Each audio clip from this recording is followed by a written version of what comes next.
भाई साहब की कोई नहीं है, हम लेडीज है ना, वही हम लोग कर रहे हैं जो भी कर रहे हैं। कल फैसला आने वाला है ना, तो उसके लिए हम यहाँ पे कर रहे हैं जो भी है।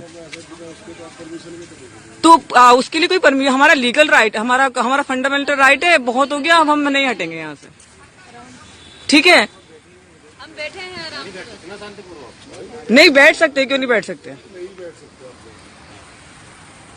हम आपसे अलग नहीं है, लेकिन जो तरीका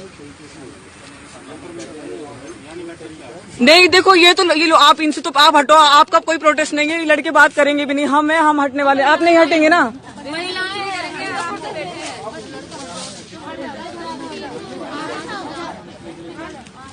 यहाँ बैठने की जगह नहीं है ना। नहीं है, क्यों नहीं है?